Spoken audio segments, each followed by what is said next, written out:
Hello दोस्तों, राजनीति वाला के डिजिटल प्लेटफॉर्म पर आप सभी का स्वागत, हार्दिक अभिनंदन। राजनीति वाला के प्लेटफॉर्म पर चल रही राजस्थान के मुख्यमंत्री सीरीज में आज हम बात करेंगे भैरव सिंह शेखावत की। भैरव सिंह शेखावत राजनीति का जाना पहचाना नाम, जिसको विश्व बैंक ने रॉकफेलर की उपाधि दी थी। रॉकफेलर की उपाधि देने का मकसद और उसका उद्देश्य क्या था, तो उन्होंने जब वो मुख्यमंत्री बने तो 1977 में राजस्थान में अंत्योदय योजना का प्रारंभ किया था और उस अंत्योदय योजना की सफलता को देखते हुए विश्व बैंक ने उनको रॉकफेलर कहा था। राजस्थान की राजनीति के कद्दावर नेता, राजस्थान के 3 बार सीएम रहने वाले व्यक्ति, राजस्थान की राजनीति के ऐसे कद्दावर नेता जो बाद में 11वें उपराष्ट्रपति बने देश के, जिन्होंने उपराष्ट्रपति पद से इस्तीफा देकर के राष्ट्रपति पद का चुनाव लड़ा, लेकिन दुर्भाग्यपूर्ण वो हार गए। राजस्थान की राजनीति का ऐसा नाम जिसको जनमानस प्यार से बाबूसा और राजस्थान के शेर जैसे नामों से पुकारता है।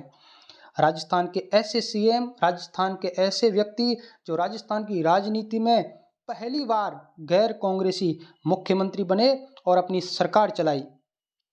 उस टाइम कांग्रेस एक ऐसी पार्टी थी, छाता पार्टी थी, जिसके अंदर सब कुछ था, उससे बाहर कुछ भी नहीं था। लेकिन इस भ्रम को राजस्थान में तोड़ा भैरव सिंह शेखावत के नेतृत्व में जनता पार्टी ने। तो दोस्तों, शुरू करते हैं हम आज की बात भैरव सिंह शेखावत के साथ। तो दोस्तों चलिए, आज हम थोड़ा सा विस्तार से चर्चा करेंगे पहले, और उसके बाद में इनसे संबंधित फैक्टों के बारे में बात करेंगे। भैरव सिंह शेखावत राजस्थान की राजनीति का एक जाना पहचाना नाम। इनका जन्म 23 अक्टूबर 1925 को खजरियावास सीकर में हुआ था। अभी जो दोस्तों अभी खजरियावास जी हैं, कांग्रेस की सरकार में मंत्री हैं, वो इन्हीं के भतीजे हैं। ये 3 बार राजस्थान के सीएम रहे। कितनी बार रहे दोस्तों? 3 बार राजस्थान के ये सीएम रहे। 2 बार जब ये जीत करके आए थे ना, शुरुआत में जब 2 बार सीएम बने तब ये छबड़ा विधानसभा से जीत करके आए थे, और जब तीसरी बार सीएम बने तब ये बाली विधानसभा से चुनाव जीत करके आए थे। भारत के उपराष्ट्रपति जो कृष्णकांत जी थे, जब उनकी मृत्यु हो गई थी तो भैरव सिंह शेखावत जी भारत के 11वें उपराष्ट्रपति बने। जब ये उपराष्ट्रपति थे तब इन्होंने अपने उपराष्ट्रपति पद से इस्तीफा दिया था, और इस्तीफा देने के बाद प्रतिभा देवी सिंह पाटिल के सामने इन्होंने राष्ट्रपति का चुनाव लड़ा। दोस्तों दिमाग में एक बात आ रही होगी, इस्तीफा दिया तो क्या उपराष्ट्रपति पद से इस्तीफा देना जरूरी था क्या? तो दोस्तों इसका आंसर होगा कि राष्ट्रपति के लिए अगर कोई चुनाव लड़ता है और यदि वो कोई उपराष्ट्रपति है या कोई मंत्री है या कोई विधायक है या फिर कोई सांसद है, तो उसको अपने पद से इस्तीफा देने की जरूरत नहीं है। जब वो राष्ट्रपति चुन जाता है तो उसी दिन से उसका स्थान रिक्त माना जाता है। तो ये इन्होंने स्वेच्छा से अपने पद से इस्तीफा दिया था और प्रतिभा देवी सिंह पाटिल के सामने इन्होंने चुनाव लड़ा, लेकिन ये चुनाव हार गए थे। 2003 में दोस्तों इनको पद्म भूषण दिया गया था। देखो, ये जमीन से उठे हुए आदमी थे दोस्तों, क्योंकि जब 1952 में पहली बार राजस्थान में विधानसभा के चुनाव हुए थे, तब दोस्तों जब पहली बार राजस्थान विधानसभा के चुनाव हुए थे 1952 में, तब ये उससे पहले ये पुलिस इंस्पेक्टर थे, सब इंस्पेक्टर थे पुलिस में।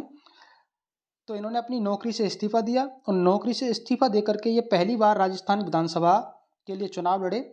और ये किसके टिकट पर लड़े थे? भारतीय जनसंघ के टिकट पर लड़े थे दोस्तों। और कहाँ से लड़े थे? रामगढ़ से लड़े थे ये चुनाव। रामगढ़ से चुनाव लड़े, भारतीय जनसंघ से लड़े, और फिर ये जीत कर भी आए थे ये, क्योंकि ये पहले आरएसएस से जुड़े हुए थे और आरएसएस की सभाओं में जाते रहते थे। वहाँ जब आरएसएस के लोगों से इनका मिलना हुआ तो जनसंघ के जो नेता थे उनसे इनका जो संबंध था वो बहुत करीबी था।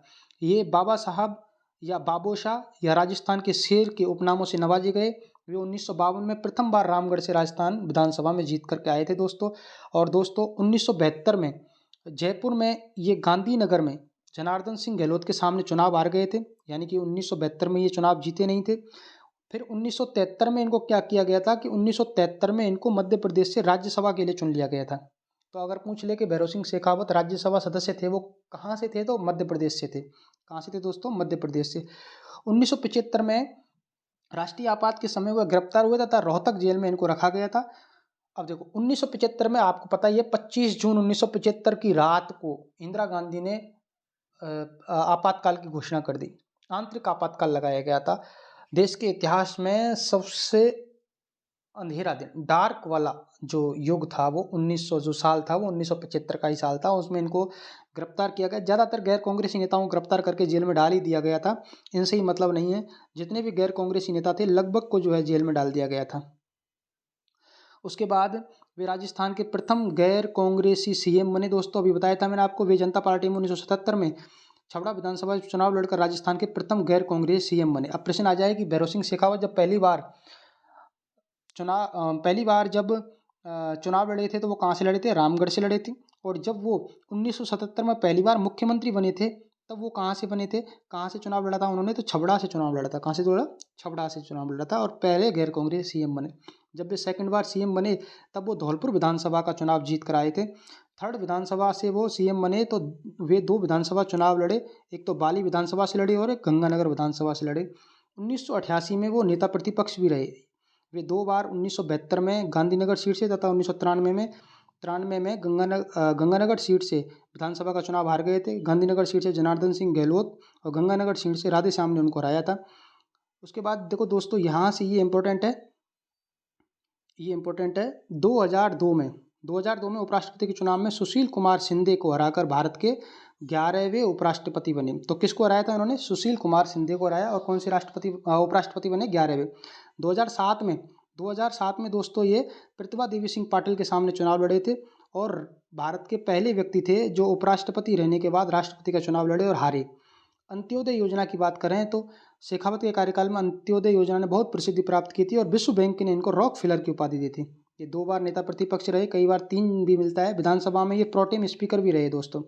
अब इनके कार्यकाल की अगर बात करें दोस्तों तो कार्यकाल जो है इनका रहा था, पहला 77 से 80 तक, दूसरा 90 से 92 और तीसरा 93 से 98 तक रहा था दोस्तों।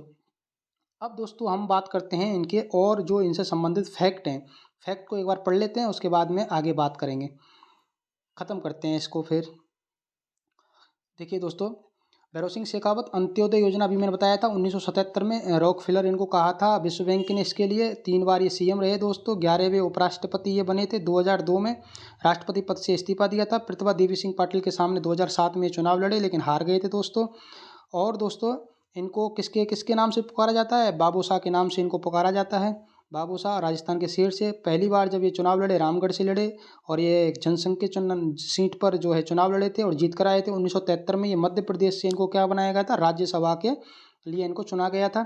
राजस्थान के प्रथम गैर कांग्रेसी सीएम जनता पार्टी से 1977 में बने और 1988 में तो ये नेता प्रतिपक्ष भी रहे। तो प्रश्न आ जाए कि राजस्थान के ऐसे मुख्यमंत्री जो नेता प्रतिपक्ष भी रहे हैं तो ये हैं। इसके अलावा वसुंधरा राजे हैं और हरदीप जोशी जी हैं। 3 ऐसे व्यक्ति हैं। कितने व्यक्ति हैं? 3 व्यक्ति ऐसे हैं जो राजस्थान के सीएम भी रहे हैं, नेता प्रतिपक्ष भी रहे हैं दोस्तों। वो जब हम बात करेंगे उनके बारे में तब उनके बारे में भी बात कर लेंगे। उसके बाद विशेष तथ्य की बात करें तो ये 11वीं विधानसभा में प्रोटेम स्पीकर रहे थे। और दोस्तों सबसे इम्पोर्टेंट चीज़ जो है ये है, सबसे इम्पोर्टेंट चीज़ ये है कि जो तीसरा जो राष्ट्रपति शासन लगा था 1980 में, उस टाइम भी मुख्यमंत्री जो थे वो भैरव सिंह शेखावत जी थे और विधानसभा थी दोस्तों कौन सी? 6वीं विधानसभा थी। और जो चौथा राष्ट्रपति शासन लगा था तो वो लगा था 1992 में और विधानसभा थी दोस्तों कौन सी? 9वीं विधानसभा थी। आजकल ऐसे क्वेश्चन बहुत पूछे जा रहे हैं, कौन सी विधानसभा थी, कौन सी नहीं थी। तीसरा जब राष्ट्रपति शासन लगा तो विधानसभा कौन सी थी? 6ठी विधानसभा थी। चौथा राष्ट्रपति शासन लगा तब विधानसभा कौन सी थी? तो 9वीं विधानसभा थी। और दोस्तों आरपीएससी का सबसे फेवरेट क्वेश्चन, जो वर्तमान में सबसे फेवरेट क्वेश्चन बना हुआ है और जिसमें मुख्य सचिव वाला टॉपिक होता है ना सिलेबस में, उसमें तो ये क्वेश्चन आता ही आता है। तो आजकल ये बहुत ज़्यादा पूछा जा रहा है कि भैरव सिंह शेखावत के टाइम पे जो मुख्य सचिव रहे हैं वो कौन कौन से। आजकल क्या करते हैं, या तो पूछते हैं कि कौन से मुख्यमंत्री के टाइम पे कौन सा राज्यपाल था, या कौन से मुख्यमंत्री ने किस राज्यपाल के साथ कार्य किया, या पूछते हैं कि कौन से मुख्यमंत्री ने किस मुख्य सचिव के साथ काम किया। एक तरफ मुख्यमंत्री, एक तरफ मुख्य सचिव और फिर मिलान करवाता है या असम्मिलित पूछता है। तो दोस्तों भैरव सिंह शेखावत ने जो है कार्य किया था 9 मुख्य सचिवों के साथ। बात कर लेते हैं कैलाश चंद्र सैनी के साथ, मोहन मुखर्जी के साथ, गोपाल कृष्ण के साथ, वीपी बिहारीलाल के साथ में, टीवी रमन के साथ, गोविंद मिश्रा के साथ, एमएम माथुर के साथ, मीठालाल मेहता के साथ और अरुण कुमार के साथ। तो दोस्तों आज हमने जो है बात की किसके ऊपर, तो आज का जो टॉपिक था हमारा भैरव सिंह शेखावत था। अब हमारे थोड़े से और बचे हुए हैं, उनको करने के बाद जब हमारा ये सीरीज खत्म हो जाएगी मुख्यमंत्री की, उसके बाद हम जो है वो मुख्यमंत्री के बाद में राज्यपाल की सीरीज चालू करेंगे, या फिर जो राजस्थान की जो कमीशन है उन कमीशंस के बारे में बात करेंगे। तो जो आप सुझाव देंगे कि पहले राज्यपाल वाली सीरीज चालू करें या राजस्थान के जो कमीशंस हैं उनके बारे में बात करें, या आयोगों को पहले पढ़ें या राज्यपाल को पहले पढ़ें, राज्यपाल से संबंधित फैक्ट को पहले पढ़ें, आप कमेंट करके बताएं हमें। जो आप बताओगे वही हम पहले चालू कर लेंगे। अगर आप कहोगे आयोग पहले करने हैं तो आयोग के बारे में हम पहले पढ़ लेंगे, और यदि आप कहो कि हमें राज्यपाल से संबंधित फैक्ट जानने हैं तो राज्यपाल वाली सीरीज हम वापस चालू कर देंगे।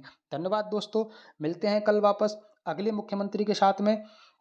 आपसे निवेदन है कि वीडियो को सब्सक्राइब करें, लाइक करें, चैनल को सब्सक्राइब करें और वीडियो को शेयर करें, जिससे कि ज़्यादा से ज़्यादा हमारा परिवार बढ़ेगा।